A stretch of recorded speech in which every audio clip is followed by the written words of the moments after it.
Bonjour les amis, bienvenue sur CYP Stories. Abonnez-vous à cette chaîne pour découvrir des histoires incroyables. N'oubliez pas d'aimer et de laisser un commentaire. Entrons dans le vif du sujet. Tad Baligan sortit de son élégant Range Rover noir et ajusta les poignets de son costume de créateur, son regard perçant balayant l'entrée vitrée de Baligan Holdings. L'imposant immeuble de bureau, témoignage de sa réussite durement acquise, brillait sous le soleil matinal. Les employés, vêtus de leur tenue d'entreprise impeccable, se précipitèrent à l'intérieur, chacun soucieux d'éviter sa colère. Tad n'était pas un homme réputé pour sa patience. Il attendait de lui efficacité, précision et loyauté sans faille. Sa seule présence suffisait à faire taire les bavardages dans le hall, tandis que les gens s'écartaient, lui permettant de rejoindre directement l'ascenseur privé qui le mènerait directement à son bureau au dernier étage. Alors que la porte s'ouvrait, il vérifia sa Rolex, l'irritation se lisant sur son visage. Il avait une importante réunion du conseil d'administration dans 15 minutes, et dans son monde, un retard était inacceptable. La dernière chose dont il avait besoin était que quoi que ce soit, ou quelqu'un, lui fasse perdre son temps. Pendant ce temps, dans la salle de repos faiblement éclairée du concierge au rez-de-chaussée, à des jocs. La plus ancienne employée de l'entreprise était agenouillée près de sa fille, Esther, ajustant la robe rose d'occasion de la petite fille. « Tu dois te tenir tranquille, mon amour, » murmura-t-elle en remettant une tresse rebelle derrière l'oreille d'Esther. La petite fille de 5 ans cligna des yeux vers sa mère, ses yeux marron clairs et brillants d'innocence. « Oui, maman, » gazouilla-t-elle en serrant son ours en peluche tout râpé dans ses bras. Aujourd'hui, elle n'avait pas d'autre choix que d'emmener Esther au travail. Sa voisine, qui gardait parfois l'enfant, était tombée malade, et il n'y avait personne d'autre pour l'aider. Esther avait passé des journées entières dans le placard du concierge, à dessiner sur des bouts de papier pendant que sa mère nettoyait les interminables couloirs de l'entreprise. Cela ne la dérangeait pas beaucoup, elle était habituée au monde de balais et de seaux de sa mère. Tandis qu'Adéjoc prenait ses produits de nettoyage, elle embrassa Esther sur le front et lui donna un petit encas. « Reste ici, mon amour, je ne serai pas longue. » Mais dès que sa mère fut partie, le regard curieux d'Esther se porta vers le hall animé, où des gens bien habillés entraient et sortaient. Elle serra plus fort son ours en peluche et fit un pas prudent en avant. Le destin voulut qu'au moment même où Tad entrait dans l'ascenseur, Esther fit de même. La petite fille, invisible, entra juste au moment où les lourdes portes se fermaient. Elle n'avait jamais mis les pieds dans un ascenseur, et la curiosité brûlait dans sa petite poitrine.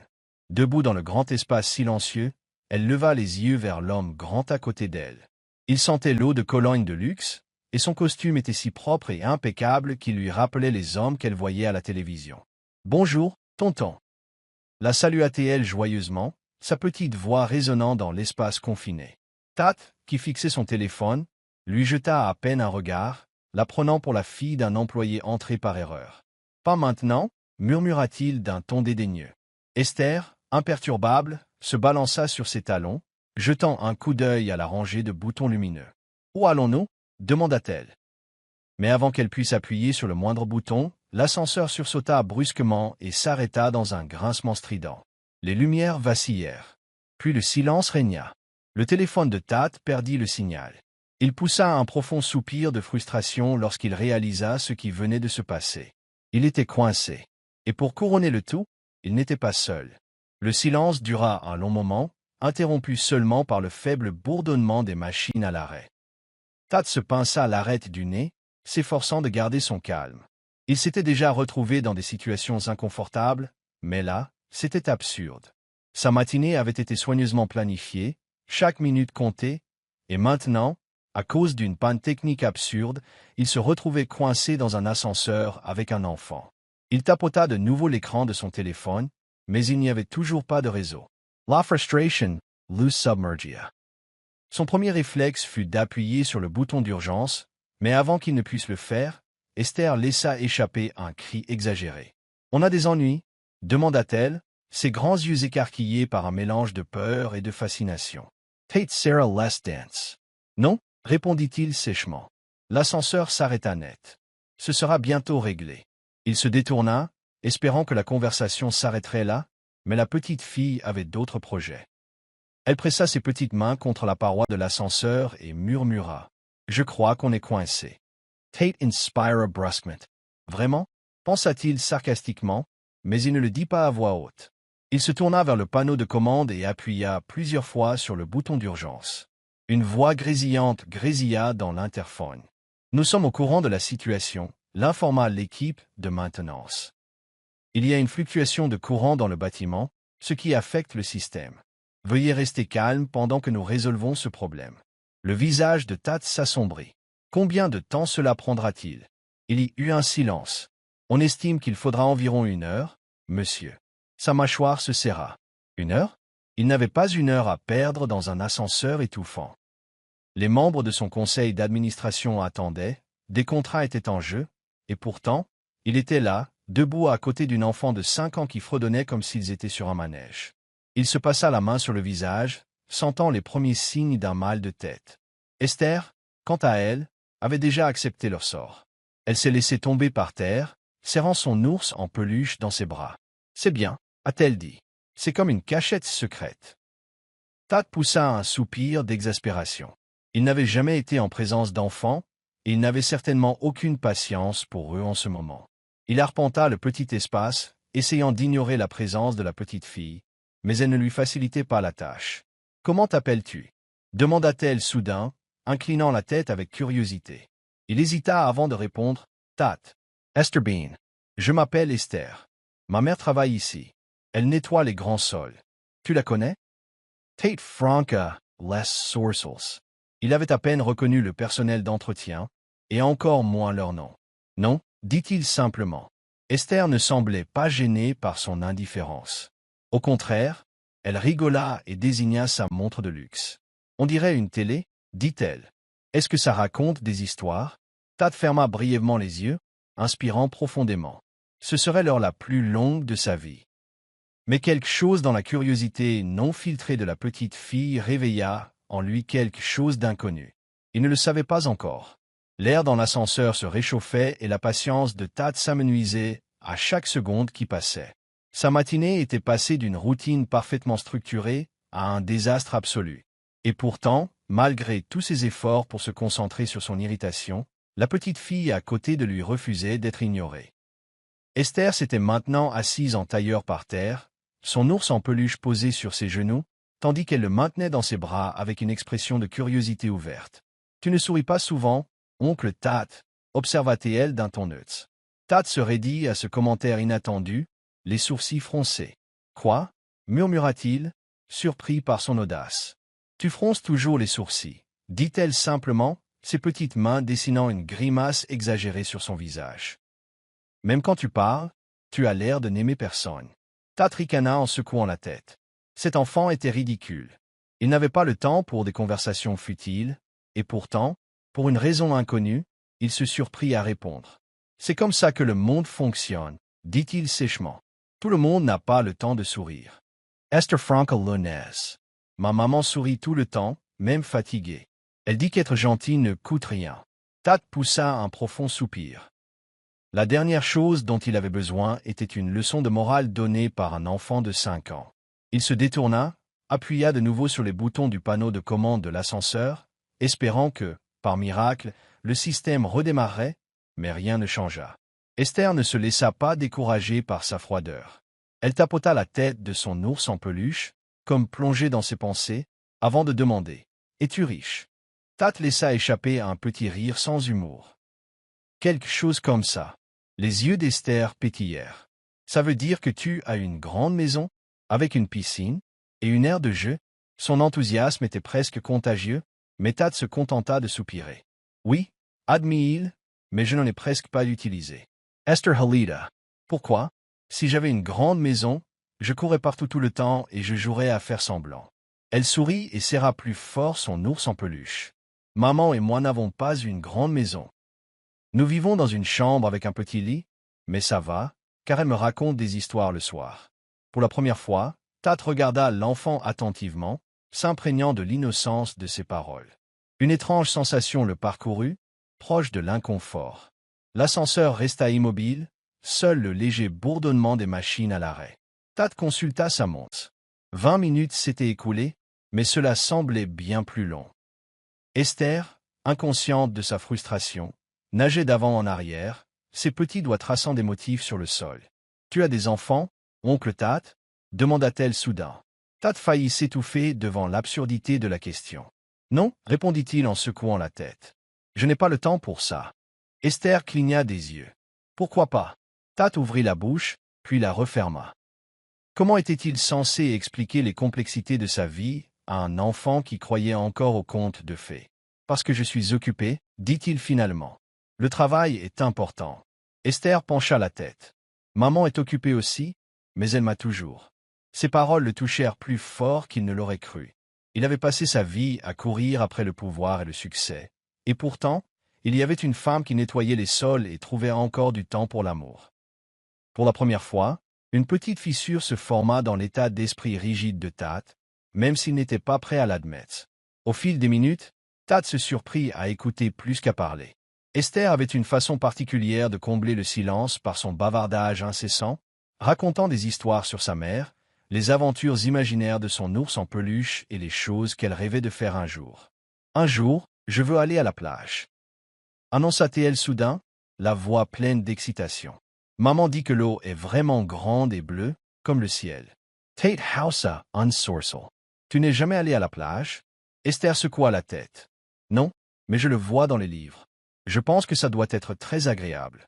Il y avait quelque chose de presque douloureux dans sa façon de parler, pleine d'espoir, mais inconsciente des limites que la vie lui avait déjà imposées. Tat songea qu'il avait grandi avec tout le luxe à portée de main, sans jamais l'apprécier. Il avait fréquenté les meilleures écoles, voyagé à travers le monde, et pourtant, voilà un enfant qui trouvait de la joie à la simple idée de regarder les vagues s'écraser sur le rivage.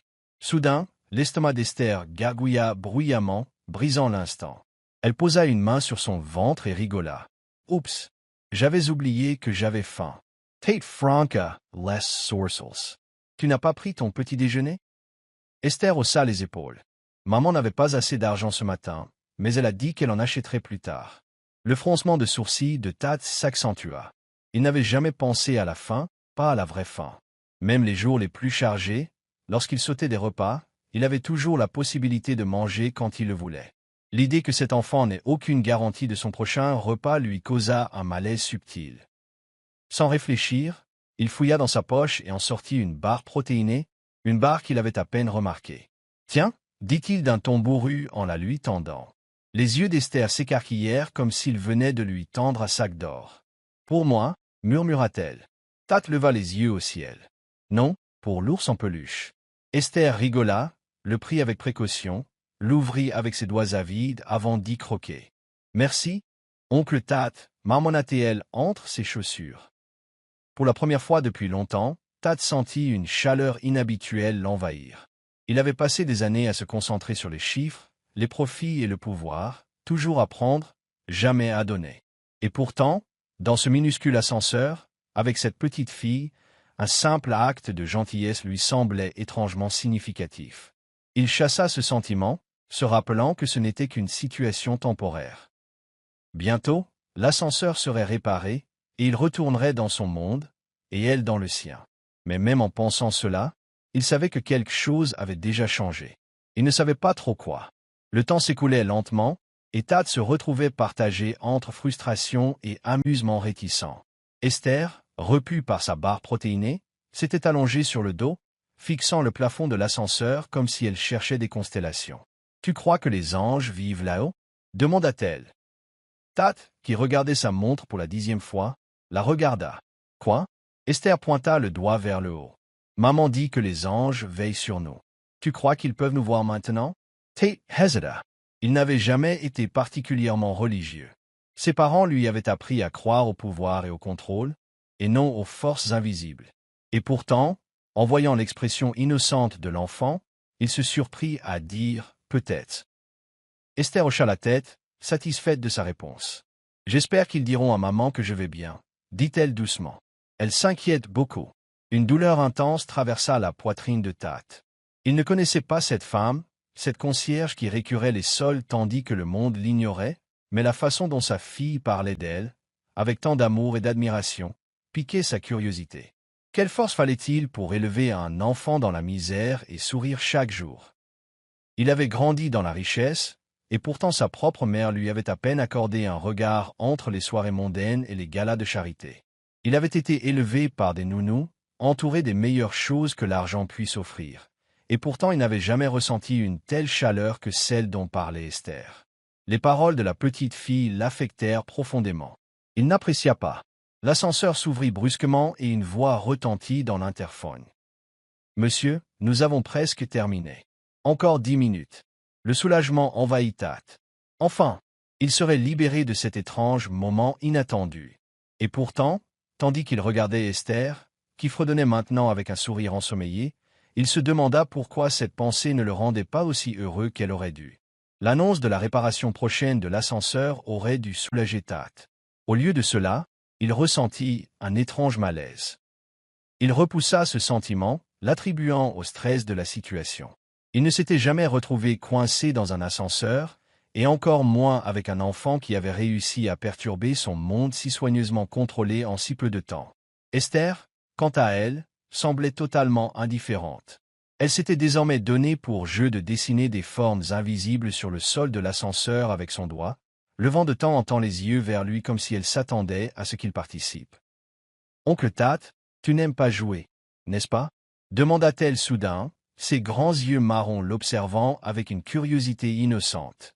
Tate fronça les sourcils, interloqué par la question. « Qu'est-ce que ça veut dire » murmura-t-il. « Esther Glausa, tu as toujours l'air sérieux, comme un de ces gens qu'on voit aux infos. Ma mère dit que les adultes oublient de jouer en grandissant. Elle dit que ça les rend grincheux. » Tate laissa échapper un soupir en secouant la tête.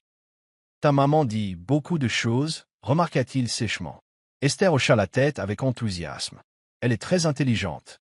Elle sait réparer les choses cassées et prépare le meilleur riz et le meilleur ragoût du monde. Il y avait une sorte de fierté dans sa voix qui fit s'arrêter Tate. Combien de fois avait-il entendu des gens se vanter de leur richesse, de leur réussite, de leurs vacances onéreuses? Et pourtant, cette petite fille parlait de sa mère, une femme qui nettoyait les sols pour gagner sa vie, avec plus d'admiration que la plupart des gens pour les dirigeants mondiaux. Cela le mettait mal à l'aise. Il avait toujours cru que l'argent et le pouvoir définissaient la valeur d'une personne.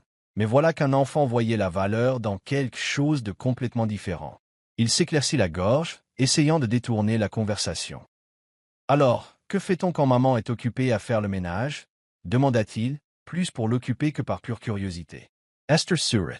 Il dessinait. « Je veux être artiste quand je serai grande, alors je m'entraîne tout le temps. » Elle leva ses petits doigts comme si elle tenait un crayon imaginaire. « Je dessine des maisons, des fleurs, et parfois je dessine maman et moi dans une grande maison avec un réfrigérateur rempli de nourriture. » Tate sentit une tension dans sa poitrine.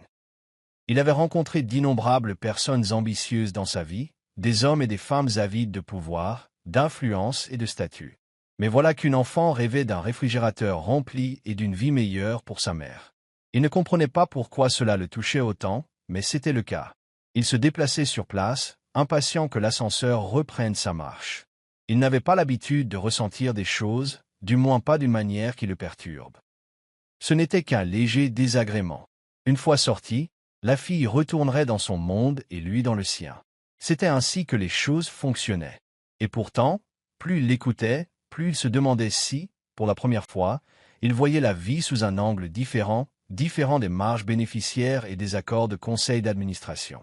Les minutes passèrent et l'ascenseur n'avait toujours pas bougé. Esther, ayant terminé ses dessins imaginaires, appuya sa tête contre la paroi métallique froide et soupira dramatiquement. « Je crois que nous vivons ici maintenant, » déclara-t-elle, ce qui fit lever un sourcil à Tate. « Non, non, dit-il fermement. Esther rigola. Tu es sûr? Ça fait une éternité. C'est peut-être notre maison maintenant. » Tate soupira en se passant la main sur le visage. « Crois-moi, mon garçon. Si c'était ma maison, elle serait bien plus grande et je ne la partagerais pas avec un petit humain qui ne cesse de parler. » Esther halta, feignant l'offense, se redressant. « Je ne parle pas tant que ça, » insista-t-elle en faisant la moue. « Tu n'as tout simplement pas l'habitude d'écouter. » Et ah! Tate cligna des yeux, légèrement interloqué. Sa façon de dire cela, si naturellement, comme si c'était la vérité la plus évidente du monde, fit bouger quelque chose en lui. Elle n'avait pas tort. Il avait passé la majeure partie de sa vie à donner des ordres, à attendre des résultats et à écouter rarement, voire jamais. Il n'écoutait pas ses employés, il attendait d'eux qu'ils soient performants. Il n'écoutait pas sa famille, il la tolérait.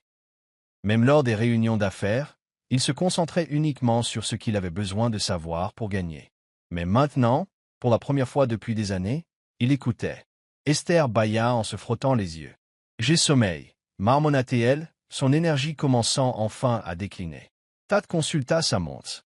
Près d'une heure s'était écoulée. Il tapait du pied avec impatience, mais son esprit n'était plus aussi concentré sur le retard. Il se retrouva à observer la petite fille à côté de lui. Elle paraissait si petite, si vulnérable, et pourtant il y avait quelque chose d'incassable en elle.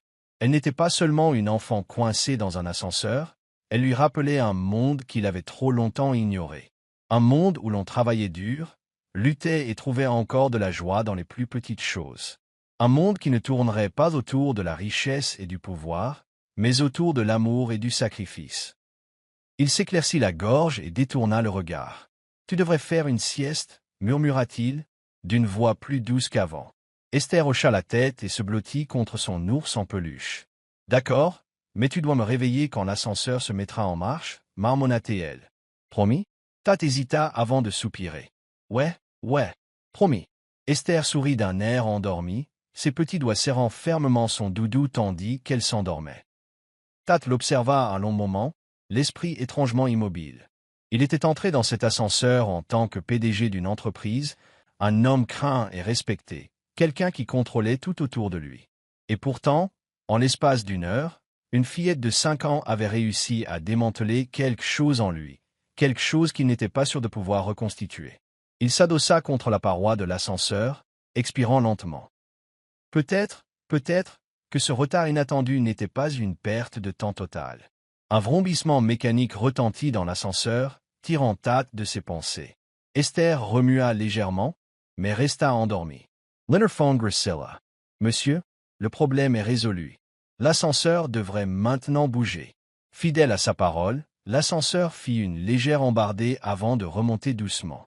Take consulta sa monter. Il avait perdu près d'une heure de sa journée, une heure qui aurait dû être frustrante, une perte de temps totale. Et pourtant, pour des raisons qu'il ne pouvait expliquer, il n'en avait pas l'impression. Tandis que les numéros d'étage défilaient, il jeta un coup d'œil à l'enfant endormi à côté de lui. Son petit visage était détendu, sa respiration douce et régulière. Quelque chose en lui hésitait. Il avait passé la dernière heure à écouter à contre-cœur, apprenant des choses sur un monde qu'il n'avait jamais pris la peine de remarquer. La question était maintenant, oublierait-il tout cela dès qu'il sortirait? Avec un léger tintement, les portes de l'ascenseur s'ouvrirent enfin. Le hall était bondé, et à l'entrée se tenait une femme paniquée, Adéjoc. Son regard scruta l'ascenseur avec frénésie jusqu'à ce qu'il se pose sur la petite silhouette recroquevillée dans un coin. Esther, halta-t-elle, se précipitant vers elle. Au son de la voix de sa mère, ses yeux s'ouvrirent brusquement et elle cligna des yeux, ensommeillée. Mais dès qu'elle vit sa mère, elle esquissa un large sourire et se jeta dans ses bras. Mais l'ascenseur était bloqué, mais oncle Tad était avec moi. Adéjoc serra fort sa fille dans ses bras, le soulagement se lisant sur son visage. Puis, comme si elle venait de réaliser qui d'autre était dans l'ascenseur, elle leva lentement les yeux vers Tad. Son expression changea instantanément, passant du soulagement à la stupeur. Tad savait exactement ce qu'elle pensait. Il était le PDG, l'homme qui ne remarquait jamais les gens comme elle. Et pourtant, il était là, debout dans un ascenseur avec sa fille, l'air bien moins serein qu'à l'accoutumée. Pendant un long moment, aucun d'eux ne parla. Puis, à sa propre surprise, Tad rompit le silence. « Elle a une sacrée conversation », marmonna-t-il en se frottant la nuque. Adéjoc cligna des yeux, visiblement incertain de la réponse à donner. Esther, complètement inconsciente de la tension, sourit à sa mère. « Maman, on peut aller à la plage un jour ?» demanda-t-elle avec enthousiasme. Le regard d'Adéjoc s'adoucit, mais avant qu'elle puisse répondre, Tad prit la parole. « Peut-être plus tôt que prévu, dit-il doucement. Sur ce, il sortit de l'ascenseur, laissant derrière lui une mère stupéfaite et un enfant encore plus curieux. Tad traversa le hall d'un pas assuré, mais son esprit était loin d'être serein. Dès qu'il était sorti de l'ascenseur, il s'était attendu à ce que tout redevienne normal. La pression des réunions, le poids des responsabilités, la froide efficacité qui régnait dans sa vie. Pourtant, pour la première fois depuis des années, il se sentait distrait. Ses pensées revenaient sans cesse à cette petite fille, à la façon dont elle avait parlé de sa mère, de ses rêves, de quelque chose d'aussi simple qu'un réfrigérateur rempli de nourriture.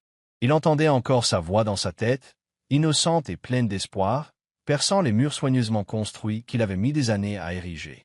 Que avait-elle donc de si déstabilisant chez elle? Il avait déjà connu la pauvreté. Il avait été témoin de difficultés. Mais il ne s'y était jamais vraiment investi, ne s'était jamais autorisé à en ressentir le poids. Esther avait changé cela. Sans même essayer, elle avait soutenu une vie et l'avait forcé à voir à quel point elle était vide. En arrivant à son bureau, son assistante, Ifeoma, se précipita vers lui, l'air épuisé. « Monsieur, vous allez bien? On nous a dit que vous étiez coincé dans l'ascenseur. » Tad fit un geste dédaigneux de la main. « Je vais bien, » murmura-t-il en passant devant elle. Ifeoma hésita avant de le suivre. « Votre rendez-vous de 10 heures a été reporté et M. Bancol a appelé 2 fois au sujet de l'accord de partenariat. De plus, l'équipe financière a besoin de votre approbation pour les rapports trimestriels. » Normalement, Tad se serait immédiatement mis au travail, s'attaquant à chaque problème avec une précision extrême. Mais ce jour-là, il avait l'esprit ailleurs. Il était assis à son bureau, se massant les tempes. « Je m'en occupe, » dit-il, même si sa voix manquait de son acuité habituelle. Ifeoma marqua une pause, l'observant attentivement. « Monsieur, êtes-vous sûr que tout va bien ?» C'était un rare moment d'hésitation de sa part. Elle avait travaillé sous ses ordres assez longtemps pour savoir quand quelque chose clochait. Tad expira, chassant ses pensées. « Oui, j'ai dit que ça allait. » Ifeoma hocha la tête, même si elle n'avait pas l'air convaincue, avant de sortir du bureau. Tad s'adossa à sa chaise, les yeux rivés au plafond. Il avait passé sa vie à croire que le succès était synonyme de contrôle, que le pouvoir signifiait ne jamais être vulnérable. Et pourtant, une conversation avec un enfant de 5 ans avait bouleversé quelque chose en lui. La façon dont elle avait parlé de sa mère avec tant d'amour, la façon dont elle avait accepté ses difficultés tout en s'accrochant à ses rêves, le fit se demander si, malgré toute sa richesse, il n'avait pas vécu une vie bien plus vide que la sienne. Il expira brusquement. C'était ridicule. Il avait des choses à faire, des affaires à conclure. Il ne pouvait pas se permettre de se laisser distraire par la sentimentalité. Et pourtant, malgré tous ses efforts pour la repousser, une pensée persistait. Elle méritait mieux. Et pour des raisons qu'il ne comprenait pas vraiment, il voulait faire quelque chose.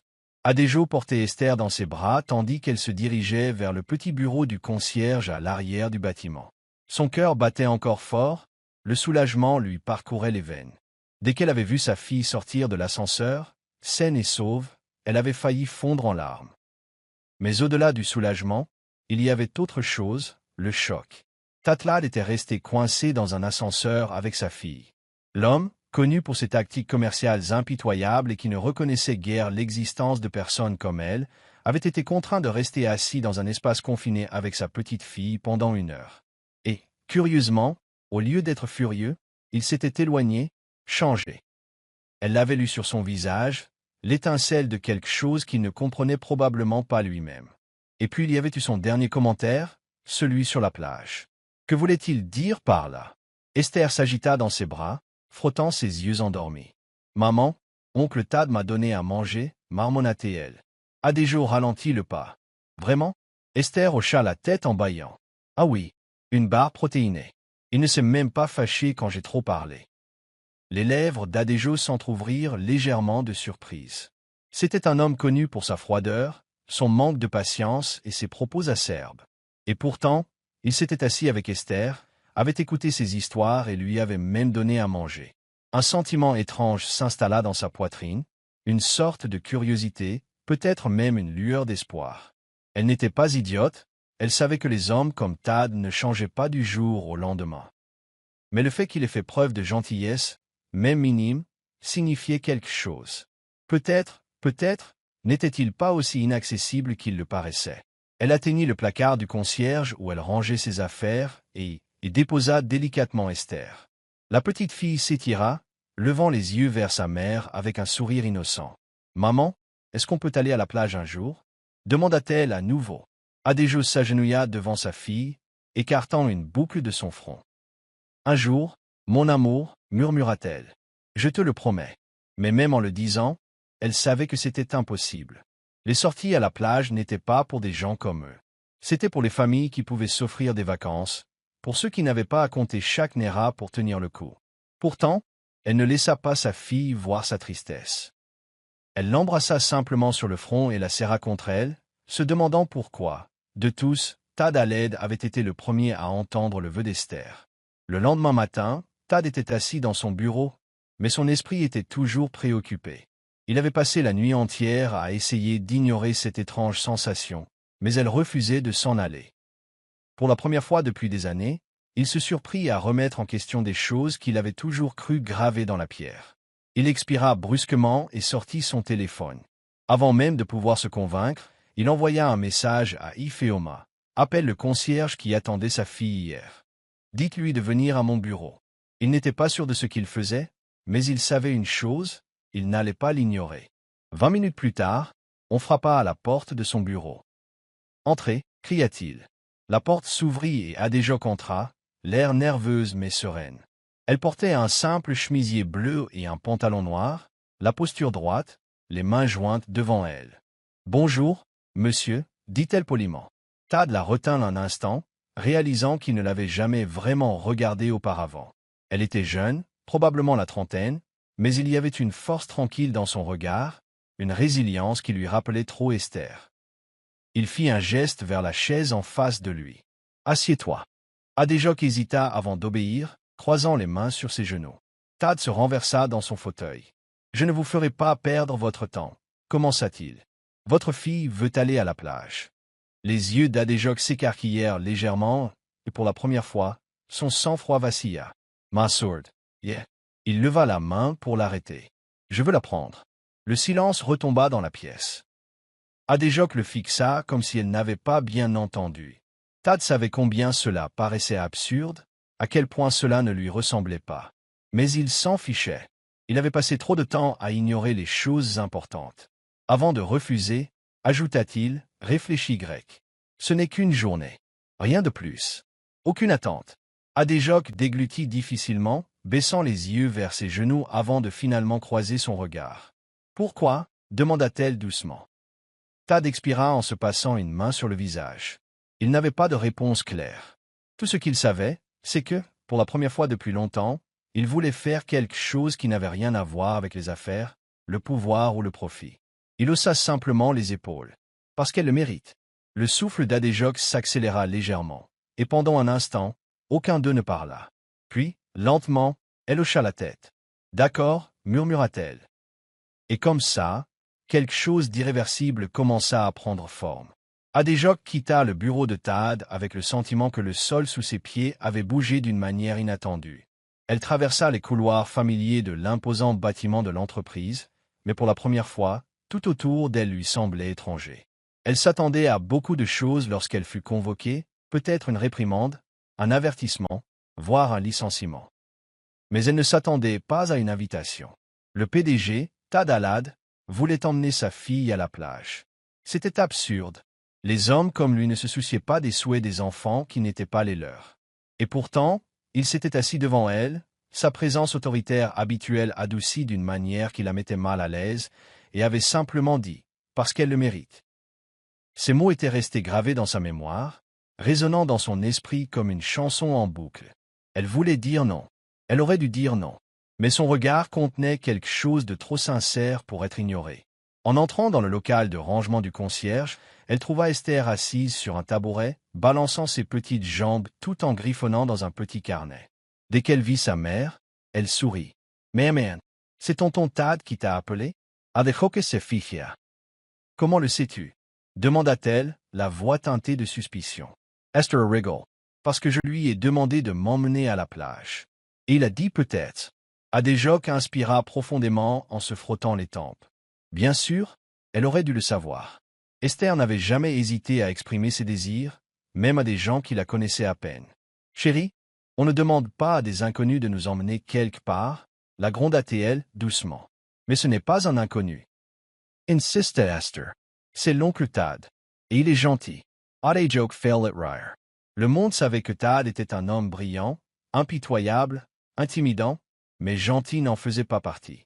Et pourtant, sa fille vit autre chose. Adéjoke s'accroupit devant Esther et posa ses mains sur ses petites épaules. « Écoute-moi, dit-elle doucement. Si on fait ça, si on va à la plage avec Monsieur Tad, tu dois me promettre de bien te tenir. Pas de fuite, pas de bavardage, pas d'excitation. D'accord ?»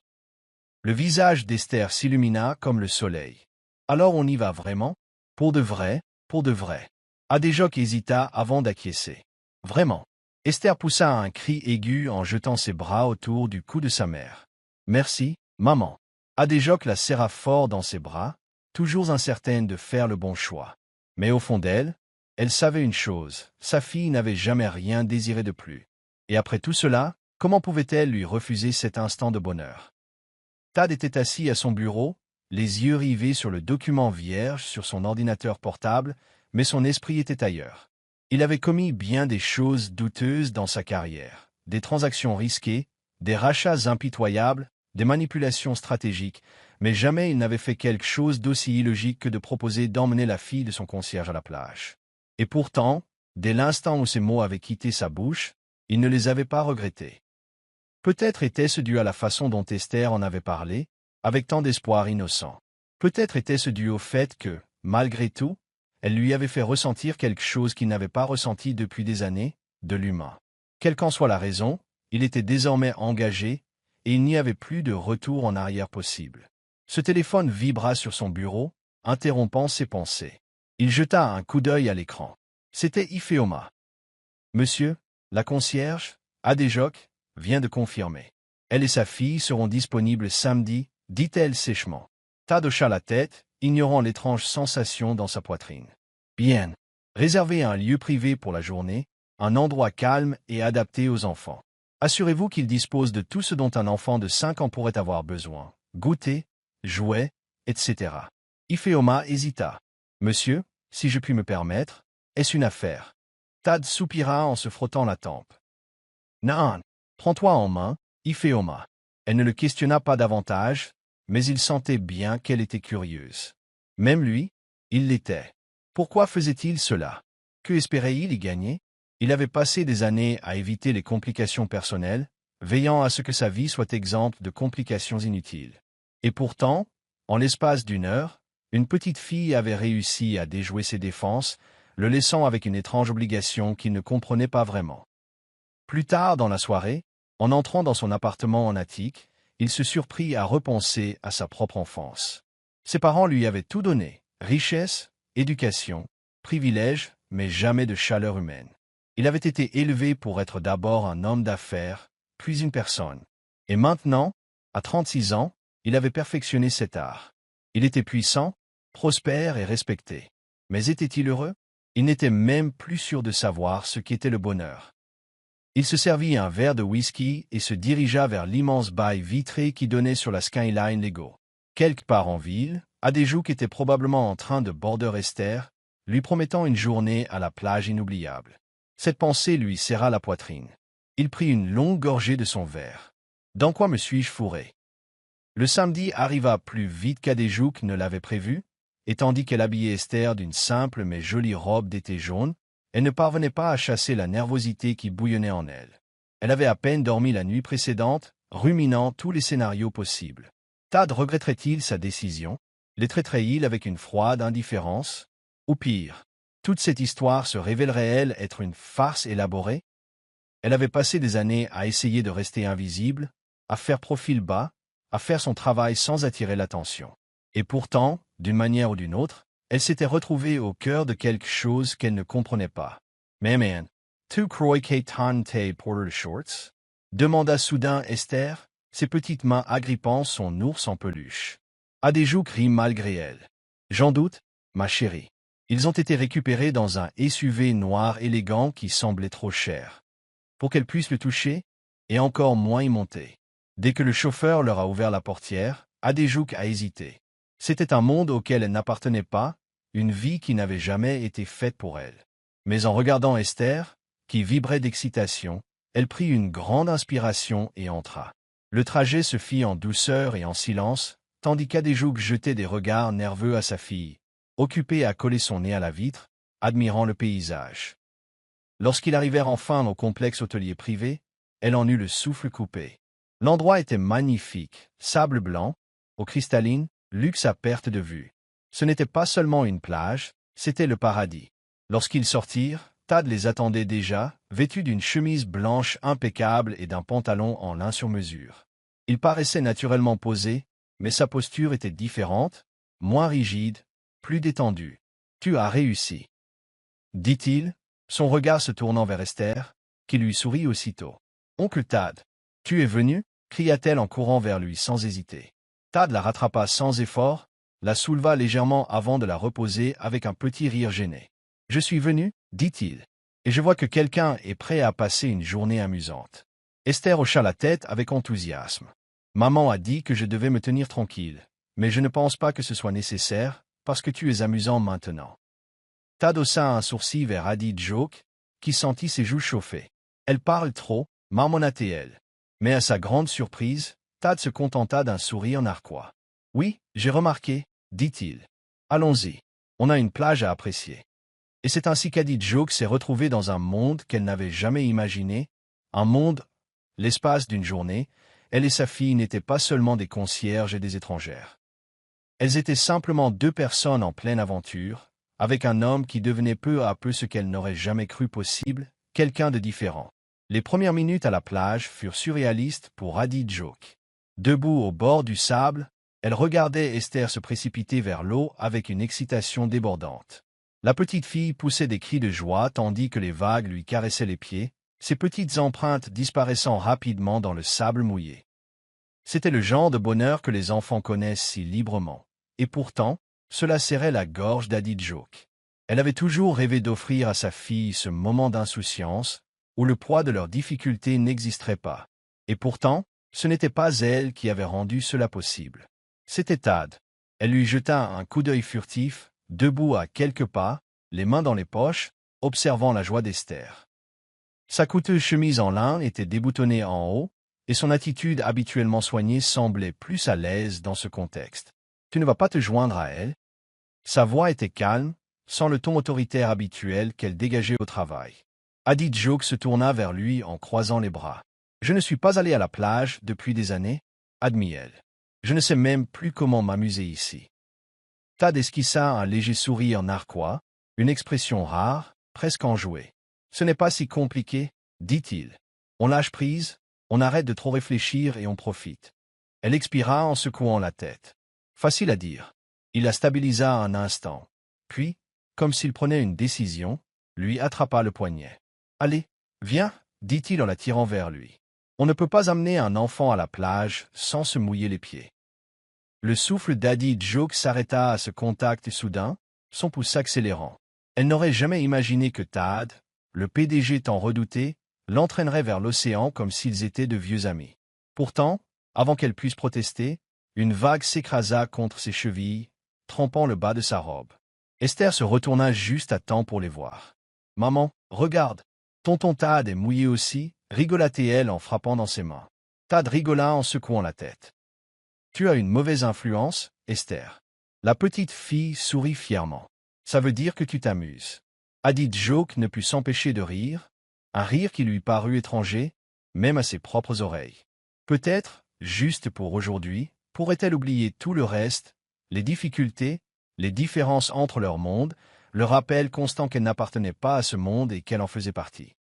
Peut-être pourrait-elle s'autoriser à exister dans cet instant fugace, où le rire d'Esther résonnait dans l'air salin, et où Tad Aled, l'homme qu'elle avait toujours considéré comme intouchable, se tenait à ses côtés, bien plus humain qu'elle ne l'aurait jamais imaginé. Après des heures passées à jouer dans l'eau, à construire des châteaux de sable et à savourer un festin de fruits de mer frais, ils se retrouvèrent à l'ombre d'une cabane privée. Esther avait enfin épuisé ses forces, levée dans une chaise longue avec son ours en peluche, sa petite poitrine se soulevant et s'abaissant dans un sommeil paisible. Adidjouk était assise à côté d'elle, effleurant doucement les boucles du front de sa fille. Tad, assis en face d'elle, sirotait un verre de limonade bien frais. Son expression habituelle de maîtrise était plus douce maintenant, la brise marine ébouriffant ses cheveux noirs. « Elle est incroyable. » murmura-t-il, le regard fixé sur l'enfant endormi. Tellement pleine de vie. Adi Joke sourit faiblement. Elle est tout pour moi, admit-elle d'une voix plus basse. Je fais de mon mieux pour lui donner ce qu'elle mérite, mais parfois, j'ai l'impression de la décevoir. Tade Franca, less sourcils. Tu ne la laisses pas tomber, dit-il fermement. Tu fais plus pour elle que la plupart des gens ne feraient jamais. Adi Joke expira en serrant ses bras autour d'elle. C'est dur. Être une mère célibataire. J'ai un travail où les gens remarquent à peine ma présence. Chaque jour, je me demande si je suis à la hauteur. C'était quelque chose qu'elle n'avait jamais avoué à voix haute auparavant, même pas à elle-même. Et pourtant, elle était là, à le dire à un homme qui vivait dans une réalité totalement différente. Le regard de Tad sur elle était indéchiffrable. « Tu es suffisante » dit-il après un long silence. « Et si quelqu'un vous fait ressentir le contraire, c'est qu'il est aveugle. » Ces mots, bien que simples, avaient un poids qui prit Adi Joke au dépourvu. Elle avait passé des années à entendre des murmures de pitié, à ressentir la douleur du jugement. Mais voilà qu'un homme, qui ne l'avait jamais vraiment remarqué auparavant, lui disait qu'elle allait très bien. « Pourquoi dis-tu ça » demanda-t-elle avec hésitation. Tad expira en faisant tournoyer les glaçons dans son verre. « Parce que j'ai été élevé dans l'idée que l'argent résout tout, a-t-il admis. Le pouvoir, c'est le contrôle. Et le contrôle, c'est ne jamais avoir besoin de personne. Mais en regardant Esther aujourd'hui, j'ai réalisé quelque chose. Elle n'a pas besoin de richesse pour être heureuse. Elle a juste besoin de toi. » Le cœur d'Adi Joke se serra à ces mots, et pour la première fois, elle vit quelque chose en lui qu'elle n'avait pas remarqué auparavant, la solitude. Le retour se fit dans le silence. Esther s'était endormie profondément sur la banquette arrière du luxueux SUV, ses petites mains serrant son ours en peluche. Adi Joke, quant à elle, était assise, raide, à côté de Tad, digérant encore tout ce qui venait de se passer. Sa façon de lui parler, la gentillesse de sa voix l'avait troublée d'une manière qu'elle ne pouvait expliquer. Il ne ressemblait en rien à l'homme qu'elle avait connu à travers les rumeurs et les commérages du travail. Et la façon dont il l'avait regardé plus tôt, comme s'il avait vu quelque chose au-delà de son uniforme, au-delà de sa situation, la coupait le souffle. Lorsqu'ils arrivèrent enfin dans son quartier, le chauffeur s'arrêta devant son petit immeuble. Adi Joke se tourna vers Tad, les doigts agrippés à la bandoulière de son sac à main. « Merci » dit-elle doucement. « Pour aujourd'hui. Pour tout. » Tad la stabilisa un long moment. Son regard sombre indéchiffrable. Ce n'était pas seulement pour Esther, admit la voix basse. Je crois que j'avais autant besoin de cette journée qu'elle. Cet aveu lui fit vibrer la poitrine, une vague de chaleur, de danger. Elle détourna rapidement le regard et détacha sa ceinture. « Bonne nuit, Monsieur Tad. » Mais au moment où elle s'apprêtait à sortir, sa voix l'arrêta. Adi Joke. C'était la première fois qu'il prononçait son nom, et cela sonnait différemment venant de lui.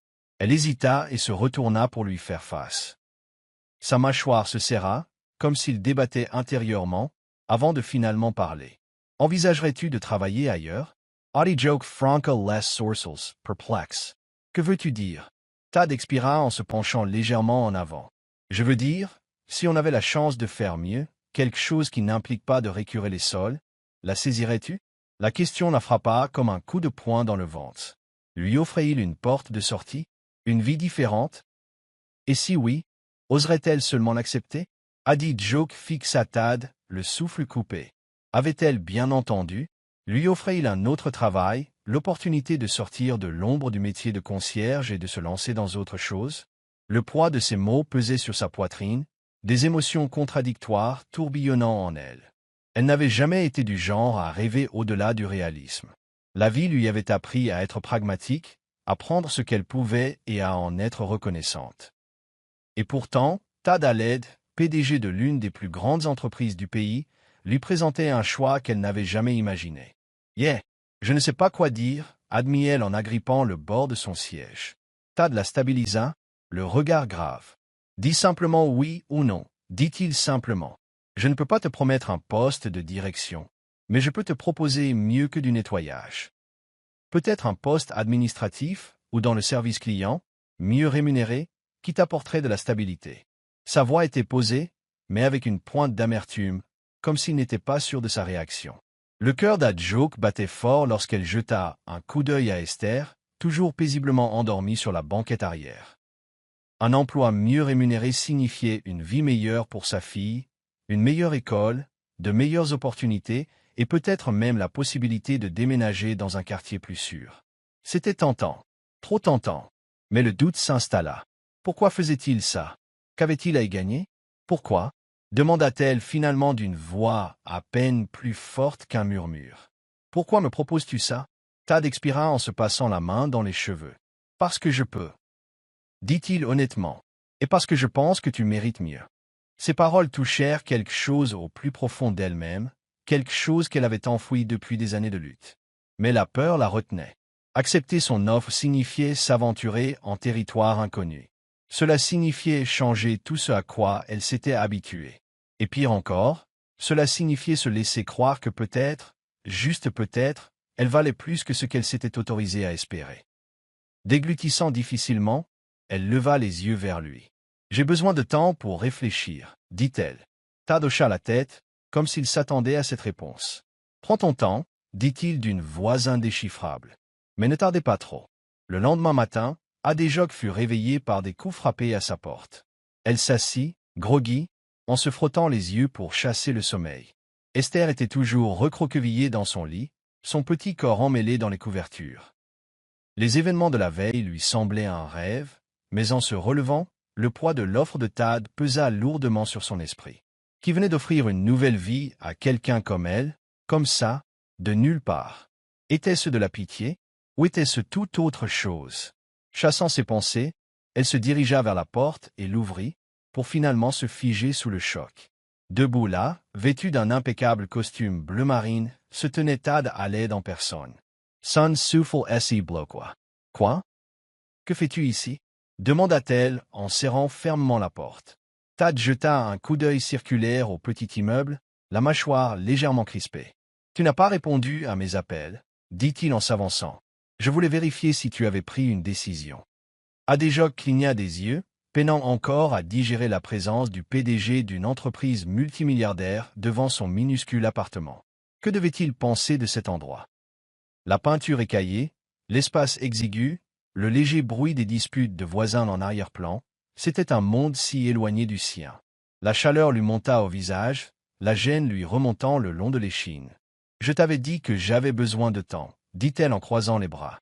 Tad soupira, jetant un coup d'œil au-delà d'elle vers le petit salon où les jouets d'Esther étaient éparpillés sur le sol. « Blague à part, » dit-il d'une voix plus douce. « Toi et moi savons quelle est la bonne décision. » Elle se raidit. « La bonne décision?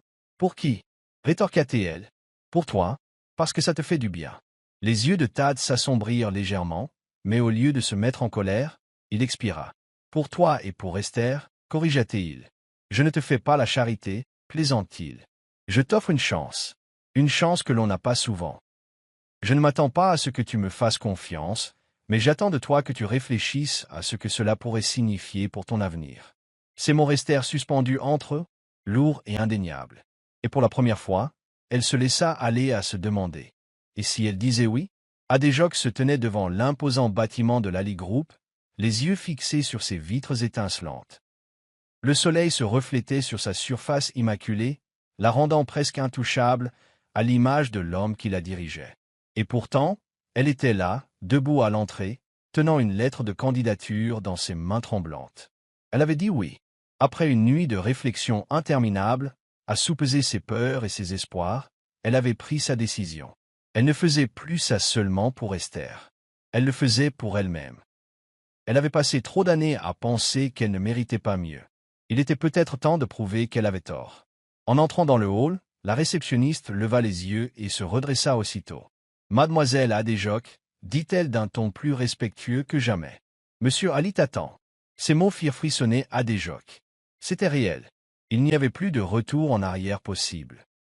Elle hocha la tête avec raideur et suivit la femme jusqu'aux ascenseurs, le cœur battant la chamade. Lorsque les portes s'ouvrirent, elle entra, son reflet la fixant dans les miroirs des murs. L'uniforme de concierge avait disparu. À la place, un chemisier et une jupe simple mais élégant, modeste, professionnel, mais totalement inhabituel. Tandis que l'ascenseur montait, elle serra les poings, se forçant à respirer. Elle ignorait ce qui l'attendait au-delà de ses portes. Elle ignorait si cette décision allait changer sa vie ou si c'était une erreur en devenir. Mais pour la première fois depuis des années, elle avait fait un pas vers quelque chose de différent, quelque chose d'inconnu. Et tandis que les portes de l'ascenseur s'ouvraient, révélant Tate debout dans son bureau, l'attendant, elle réalisa quelque chose. Il ne s'agissait pas seulement d'un nouvel emploi. C'était le début de quelque chose qu'aucun d'eux n'avait prévu. Et quoi qu'il en soit, elle n'était pas sûre d'être prête. Mais prête ou non, cela avait déjà commencé. Merci d'avoir regardé. N'oubliez pas d'aimer et de vous abonner. Laissez également un commentaire et activez les notifications de publication.